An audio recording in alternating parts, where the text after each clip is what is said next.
Bonsoir, você chegou ao mais do mesmo. Como vão, gente? Sextou, hein? Sextou, irmãos. Que maravilha, hein? Mais do mesmo é um programa produzido pela Igreja Reformada Luz para as Nações em Montreal e tem como propósito principal falar mais da mesma Escritura, mais das mesmas doutrinas e mais do mesmo Cristo. A única novidade que a gente busca aqui é novidade de vida. Mais do mesmo é quase sempre ao vivo, direcionado primeiramente aos irmãos da Igreja Reformada Luz para as Nações em Montreal, nossa ILPN. E a gente quer dizer que você que chegou por aqui, não por acaso, mas pela providência divina, é bem-vindo, é mais do que isso, você é nosso convidado para nos acompanhar de terça a sexta, 18 horas e 2 minutos no horário aqui de Montreal, 19 horas e 2 minutos no horário de Brasília.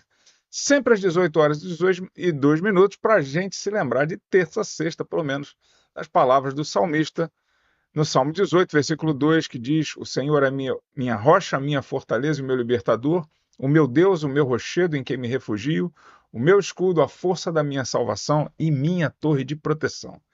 Quem assiste o programa ao vivo e está logado e participa do chat comandado pelo nosso presbítero José Cláudio, ganha um boa noite personalizado, e quem assistir depois vai ganhar um abraço apertado, mas no final do programa. Deixa eu dar boa noite aqui, que eu estou vendo o chat bombando aqui, e antes de dar a temperatura, que já até mudou aqui da hora que eu escrevi, vamos lá.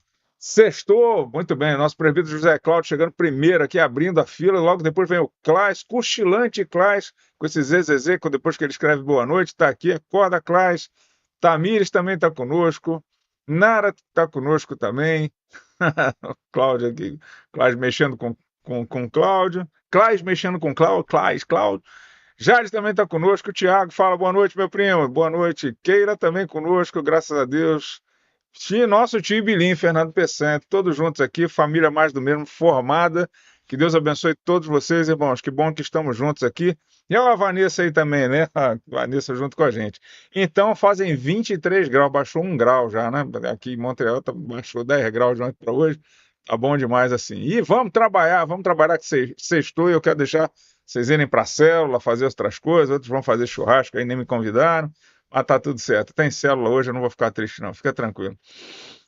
Bem, nós começamos essa semana falando daquela famosa pergunta, né? O que você vai ser quando você crescer, né? Inclusive, esse é o tema, né? Quando eu crescer, eu quero ser. E eu falei que as respostas foram mais diversas. Contei até aqui minha história particular, dizendo que eu queria ser astronauta por causa do Steve Austin, o homem de 6 milhões de dólares, e minha filha queria ser fada, né? E comentei também que ainda bem que não deu certo, né? Nem para mim, nem para ela. Afinal de contas, como é que eu faria o mais do mesmo se eu fosse o Steve Austin, tivesse pernas e braço e olho biônico, né? Que coisa, né? Como é que ia ser? Muito melhor assim, né? Então, quando a grande proposta foi começar de uma maneira jocosa para falar que nossa intenção deve ser, quando crescermos, devemos querer parecer como o nosso mestre, como Jesus, né? Essa era toda a proposta da semana. Então, um crente verdadeiro, como vimos através dos textos bíblicos, e lemos muitos pequenos trechos aqui, o cristão precisa ter um compromisso com a santificação, e isso precisa ser prioridade na vida deles, né? Então, vimos que essa obra de santificação é uma obra que depende de Deus e é capacitada por Ele também, né? O Senhor opera em nós o querer e o efetuar, né? O querer e o agir. Mas será que essa foi a última pergunta de ontem, mas será que a gente pode, como Deus está preocupado com isso, como Deus nos justificou eternamente, como Deus criou todos os processos necessários para a nossa santificação e nos garante que conseguiremos chegar lá, será que a gente pode ficar relaxado, sentado no sofá assistindo YouTube até que sejamos como Cristo? Será que vai dar certo se eu fizer dessa maneira? Então eu queria trazer aqui, eu trabalhei teólogos diferentes essa semana, né, apesar de eles serem muito concordantes em muitos pontos, exatamente para mostrar para vocês que não é só um teólogo que defende. Lógico, tem gente defendendo tudo quanto é coisa. Eu estou lendo um livro que está me deixando tão irritado essa semana, tão irritado, é um livro longo, eu só não deixo o livro de lado porque eu preciso ouvir o contraditório. Mas é uma pessoa que eu gosto muito, mas está muito difícil de ler, enfim. Então preciso ler isso tudo. Mas então tem teólogo para falar coisas diferentes, mas eu estou pegando esses que a gente confia mais, já há mais tempo, são mais consagrados, e compartilhando com vocês um pouquinho aqui sobre essa questão da santificação. E todos eles vão concordar numa coisa. Eu já vou falar o que eles pensam, mas não dá para ficar sentado no sofá fingindo que é crente. A gente vai precisar agir um pouco também. Então, existe colaboração entre Deus e o homem na santificação? Então, isso vai depender de como você entenda essa palavra santificação. A gente está se referindo à santificação como um processo, vamos imaginar uma cronologia, que vem depois de termos sido adotados na família de Deus através da justificação, da regeneração, do chamado eficaz, da eleição, todos aqueles processos da ordem da salvação. A gente está dizendo que a santificação é o dia seguinte, né? Então ela é que vai começar e vai terminar no final da vida do cristão. Vai se, como eu já vou falar aqui. Então, o N. Gruden, por exemplo, que vocês já devem conhecer de nome, é um teólogo que eu usei a maior parte do tempo, né, que eu lecionei teologia sistemática. O N. Gruden diz o seguinte, que há, sim, uma colaboração entre o homem e Deus na santificação. Gruden enfatiza que a santificação é este processo conjunto, onde tanto Deus quanto o homem têm papéis ativos e essenciais. Então, Gruden argumenta, primeiro, na questão da iniciativa divina. É claro que tudo começa em Deus, só existe porque Deus determinou que fosse assim. Então, a santificação é claro que ela começa com Deus, ela é uma obra de Deus. Então, Gruden aponta que Deus é quem dá início à obra de santificação no cristão. Ele cita Filipenses 2,13, que diz: Pois é Deus quem efetua em vocês tanto querer quanto realizar, de acordo com a boa vontade dele. E isso mostra que Deus trabalha no coração do cristão, colocando nele o desejo e a capacidade de viver uma vida santa. E aí, então, a gente vai definir isso como assim, o parâmetro inicial. É claro que é sempre Deus comandando e iniciando o processo de santificação. Sem isso não há possibilidade, né? Então, então é a questão da iniciativa divina. Mas Gruden também vai falar sobre essa responsabilidade humana. Ele vai dizer que, embora Deus inicie e capacite a santificação, os cristãos são chamados a cooperar ativamente com esse processo. Gruden destaca passagens como 1 Pedro 1 Pedro capítulo 1, 15 e 16, que diz: Mas assim como é santo aqueles que o chamou, sejam santos vocês também em tudo que fizerem, pois está escrito: Sejam santos porque eu sou santo. Sendo assim, os cristãos devem fazer esforços conscientes para viver de maneira santa, obedecendo os mandamentos de Deus e buscando afastar-se do pecado. Mais do mesmo, não é verdade? E eu queria aprofundar um pouco essa questão ainda da participação humana, trazendo outros teólogos aqui. Eu selecionei alguns, né, intencionalmente, já conheci as obras dele, e eu sabia que eles iam vir ao encontro do que a gente está propondo aqui. Então, afinal de contas, o que eu estou propondo eu aprendi com eles, né?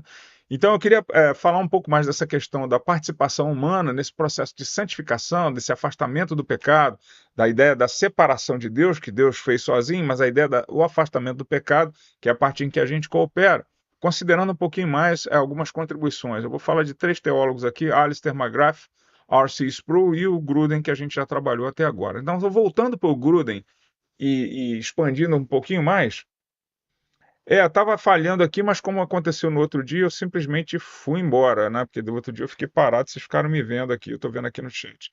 Eu fui embora, mas eu vou retomar aqui, não tem problema. Eu vou meio que repetir o que eu falei até agora, acho que vai voltar. André Luiz, André Luiz, pô, que saudade de você também, rapaz. Estou vendo aqui no chat, que legal, que bom, André. Deus te abençoe, meu irmão. Muito bom. Enfim, André, continuo falando sobre santificação depois de 10 anos, olha só, né? Então, Gruden detalha a participação humana na santificação, enfatizando que, como vimos, Deus deseja ser o iniciador e o sustentador da santificação. Os cristãos têm um papel ativo e essencial. Então, algumas maneiras pelas quais os cristãos participam ativamente incluem, presta atenção, que agora ele vai falar coisas aqui que a gente nunca falou no Mais do Mesmo. Por exemplo, como é que você exerce a sua santificação? Como é que você se exercita? Vamos imaginar uma analogia de exercício. Ele vai dizer assim: a primeira coisa, obedecer os mandamentos de Deus. Novidade para a gente aqui, né? Gruden destaca a necessidade de uma obediência contínua à vontade de Deus, conforme revelada nas Escrituras. Os cristãos são chamados a viver de acordo com os princípios bíblicos, o que envolve uma rejeição ativa do pecado e um esforço, quem é pecador sabe, e um esforço para viver em retidão. Esse é o primeiro conselho do Gruden. Segundo, disciplina espiritual, também novidade que nunca foi dita no Mais do Mesmo, né? Gruden menciona a importância das disciplinas espirituais, como oração, leitura bíblica, jejum, adoração comunitária. Olha só, não deixem de se congregar, né? Falamos aí na semana passada. Essas práticas ajudam a fortalecer a fé e tornar de acordo com, né, conformar a mesma forma, ter a mesma forma de Cristo. Isso nos ajuda. Terceiro destaque que ele faz, renovação da mente. Com base em Romanos 12, 2, Gruden enfatiza a importância da renovação da mente. Não vos conformeis com esse mundo, mas transformai, né, a vossa mente pela renovação do entendimento. Então, Gruden enfatiza a importância da renovação da mente, que envolve a transformação dos pensamentos, e isso é difícil, a beça, né? Pensamentos e atitudes, para que estejam alinhados com a vontade de Deus. Isso é crucial para o crescimento espiritual e santificação contínua. O último conselho que ele nos dá aqui é. Gruden também reconhece a importância da comunhão com outros crentes, ou seja, santificação se dá também na comunidade cristã. A vida em comunidade proporciona encorajamento, correção, suporte mútuo, e eu quero lembrar de uma palavrinha que pouca gente fala: satisfação. Você se sente na obrigação de dar satisfação da sua conduta, principalmente quando você tem que pregar no domingo, ou quando você tem que fazer um estudo bíblico, ou quando você tem que liderar a célula. Aí você fala assim: pô, essa semana eu não vou pecar porque eu tenho que dar conta do meu irmão, tenho que dar uma satisfação para ele, eu não posso ser. E isso acontece mesmo, irmãos, isso acontece com todo mundo, e eu vejo isso como positivo, né? Então, isso tudo é essencial. Alistair McGrath, que é um cara menos conhecido, talvez seu, mas que eu gosto muito também, ele tem uma obra chamada Uma Introdução à Teologia Sistemática, que eu gosto demais mesmo, gosto demais dela, porque ela é histórica também, e filosófica, né? Então, quase coisas que eu quase não gosto. Então, ele também aborda a santificação destacando a participação humana. Ele enfatiza que a santificação é tanto uma obra de Deus quanto uma resposta humana ativa. Então, perceba, é uma obra de Deus que o homem responde. O homem não pode provocar isso sozinho. Então, o McGrath também dá três dicas aqui se a gente quiser se santificar. Viver em comunhão também, nunca ouvimos isso. McGrath salienta que santificação envolve um relacionamento contínuo e profundo com Deus. Isso inclui a oração constante e a busca pela presença de Deus em todos os aspectos da sua vida. Segundo conselho que ele dá, a responsabilidade ética. Lembra que a gente falou que santificação também tem esse aspecto de moralidade, moral?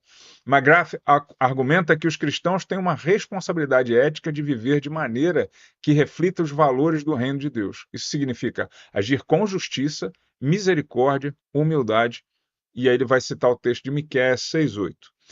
Progresso moral e espiritual, a terceira dica. McGrath observa que a santificação é um processo de progresso moral e espiritual. Você tem que sempre pensar em santificação como algo que seja progressivo, ascendente, ok? Onde os crentes são chamados a crescer em virtudes cristãs como amor, paciência e bondade. São dicas um pouco mais gerais, mas a gente só fala disso aqui no programa, né? Lógico, porque estamos falando da mesma escritura. Por último, eu quero citar aqui também o R.C. Sproul, na sua obra chamada The Holiness of God, que é a santidade de Deus. Aborda a santificação destacando a responsabilidade humana na busca pela santidade. Então é mais um que vai dizer, sim, somos participantes como resposta ativa àquilo que Deus iniciou. Então, as dicas do Gruden, do R.C. Sproul também são três. Obediência voluntária. Olha que interessante, um cara que é reformadaço como ele, falar de vontade é uma coisa muito rica, você tem que parar e prestar atenção. Sproul enfatiza que a santificação requer uma obediência voluntária e deliberada aos mandamentos de Deus. Leia os Salmos, veja quantas vezes o salmista se deleita nos mandamentos de Deus, não quer tirá-los do coração nem da mente para que possa agir com justiça. Esse é o desejo do coração do salmista, dos salmistas, né? Tantas vezes. Sobretudo Davi, você vai encontrar mais esse tema.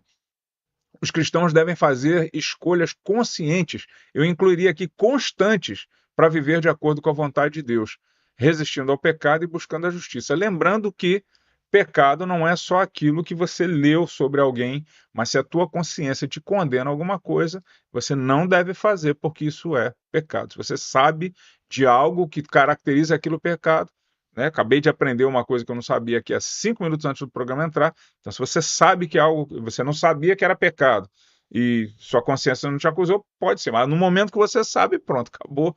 Então, cuidado com isso aí. Então, tem que ser essa obediência tem que ser voluntária e você precisa aguçar sua consciência, senão você amortiza ela Você vai adormecendo sua consciência, ela não te acusa mais de nada, você acha que está tudo bem, mas a sua consciência é dormente mesmo.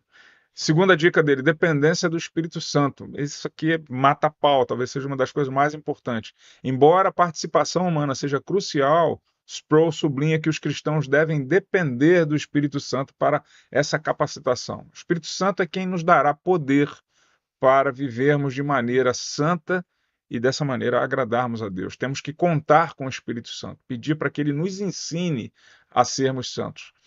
E terceiro, disciplina espiritual. Sproul destaca a importância da autodisciplina, onde os cristãos são chamados a disciplinar os seus corpos e mentes, como lemos lá em Pedro, para piedade. Isso inclui a prática regular das disciplinas espirituais, da vigilância contra as tentações. Né? A gente tem que fugir da tentação todas as vezes que ela aparecer, porque se você tentar resistir à tentação, pode ser que você caia porque leu a Bíblia errado. Né? A gente foge da tentação e resiste ao diabo, mas os crentes fazem o inverso. Né? Então, até os teólogos, né, falam mais do mesmo, então, porque afinal de contas é a mesma escritura, as mesmas doutrinas. Né? Então, talvez uma outra pergunta interessante, né, a gente não tem tempo de desenvolver ela muito aqui, já está terminando o nosso tempinho do programa. Deixa eu só ler aqui que o André escreveu aqui para mim. Legal, está lendo o livro de Josué, no processo de santificação. Legal. E existe um livro também que estou estudando, Santificação, do Dan Ortlund. Ok, legal, conheço o autor. Manda bala, André. Deus te abençoe, sempre progredindo, né? Então, tem mais uma pergunta que é interessante, a gente não vai desenvolver ela aqui porque não dá tempo, né? Mas pelo menos para deixar na mente. Será que há graus de santificação? Será que, por exemplo, a Jade pode ser mais santa que eu? E será que Paulo é mais santo do que eu e a Jade juntos, né? Então, será que é assim? Será que é nesse sentido? Então, uma vez que fomos todos justificados, será que há graus de santificação? Mais uma vez, isso vai depender de como você esteja tratando o tema. Então, se você falar no sentido da justiça de Deus aplicada a nós, não há diferença. Então, somos todos igualmente justos diante de Deus pelos méritos de Cristo. Então, é a justiça e a santidade de Cristo, a obediência de Cristo que nos são aplicadas. Então, nesse sentido, não há diferença. Mas quando falamos aqui da nossa caminhada, é claro que sim, há diferente. É só você olhar para a sua própria vida, não precisa se comparar com ninguém. Então, o Gruden explica, por exemplo, que a santificação ocorre em graus e não é um evento instantâneo como a justificação, mas é um processo contínuo ao longo da vida do cristão. Então, ele divide a santificação em 3 estágios, né, que eu vou só ler aqui rapidamente, porque eles são bem claros. Início da conversão. Então, a gente toma consciência de Cristo pela graça dele. Ele nos dá a fé e começamos, então a gente tem grandes pecados talvez para abrir mão, né? O progresso vem ao longo da vida, que seria a segunda etapa. Então a santificação é um processo, deve ser um processo contínuo de progresso espiritual, né? E esse progresso deve ser, você deve olhar para si próprio e se comparar. Será que hoje mais coisas eu considero pecaminosas do que antes? Será que meu gosto, por exemplo, pelas coisas que eu assisto, eu adoro filme, ele vai ficando mais. Tem coisa que não me incomodava que agora eu falo, pô, isso aqui ofende a imagem de Deus, então, coisa desse tipo. E terceiro, que seria o último estágio que o Gruden coloca para a gente, seria a conclusão da santificação na glorificação. A santificação será completa apenas na glorificação. Então, quando Cristo retornar, nós vamos ser glorificados, seremos transformados, né? E aí seremos livres da presença do pecado e aí seremos santos, definitivamente, né? Primeira carta de João 3,2 diz: sabemos que quando ele se manifestar, seremos semelhantes a ele, pois o veremos como ele é, aí já sem pecado, né? Então, ainda há uma outra discussão, que eu só vou dar o nome dela, que é o quanto é possível ser santo, né? Será que é possível chegar à perfeição cristã, como John Wesley falava? Ou será que isso é sempre um limitador? E aqui a gente só vai defender a posição de que sim, há sempre um limitador. A Bíblia não abaixa o padrão, como nós falamos ontem, mas sempre será um padrão que nós talvez não consigamos atingir. Tem gente que vai dizer que consegue, mas nenhum deles disse que conseguiu. Logo, parece que em teoria funciona, mas na prática a gente não consegue constatar, nem mesmo o apóstolo Paulo teve a coragem de dizer tanto de si próprio, né? Então, enfim, minha sugestão para você é que você não seja, concluindo, você não seja como aquele cara, aquele cara que viveu assistindo vídeo de ciclismo e de ginástica durante 2 anos, sem praticamente subir na bicicleta, né? Engordando, engordando, engordando, achando que de alguma maneira manter a minha mente focada naquilo me emagreceria, né? Mas não funcionou. A santificação é a mesma coisa. Não adianta você assistir pregação, se sentir confrontado, dizer que o pregador falou a verdade, é isso mesmo, ó, isso é importante, é muito sério, preciso melhorar, e nunca sair do sofá, né? Que foi o que aconteceu comigo. Sair do sofá é muito difícil, né? Então, é, a minha sugestão para você é que você, depois de ouvir tanto assim, por favor, tome uma atitude, pequenos passos, né? E tome uma atitude de buscar ser como Cristo é. Afinal de contas, um dia vão te perguntar o que você quer ser quando crescer. E eu espero que você possa dizer com todo o coração, eu quero ser como Jesus, né? Então, dessa maneira, a gente termina mais uma semana. Naquilo que eu acertei, glória a Deus. Naquilo que errei, a glória é minha mesmo, como vocês sabem. Na semana que vem, nós vamos falar sobre depressão entre os crentes. E foi uma sugestão do nosso tio Bilinho, né? É meu tio mesmo, eu posso falar. Vocês vão pegar por empréstimo, né? Então ele sugeriu que a gente falasse sobre isso algumas semanas atrás. E para a gente falar disso melhor ainda, para não ficar só aqui, o mais do mesmo vai ter uma mudança. Nós vamos ter ao vivo conosco aqui o pastor Cleidemir, né? Então quem sabe a gente consiga até interagir com algumas perguntas assim, a queima-roupa, deixar ele nervoso, né? Ele vai estar com a gente na terça e na quarta, porque na quinta e sexta ele tem compromisso. Então na terça e na quarta ele vai estar ao vivo aqui com a gente, no mais do mesmo, falando sobre depressão, e eu espero em Deus que seja uma bênção para vocês também. Depressão entre crentes é mais difícil, às vezes, do que depressão no meio secular. E quem sabe você tem alguma pergunta para ele, então fica aqui o convite, a gente vai anunciar um pouquinho mais. E na terça, então, se o Senhor permitir, tem mais do mesmo livro, mais das mesmas doutrinas, mais do mesmo Cristo, e mais do pastor Cleidemir também com a gente. Pastor Cleidemir Santos vai estar com a gente aí terça e quarta-feira. Você que chegou até aqui, nos acompanhou durante a semana, como prometido, fica o abraço apertado da nossa igreja. Que Deus te abençoe. A bientôt. À la prochaine. Au revoir. Até mais. Até terça, irmãos, se Deus assim permitir. Paz.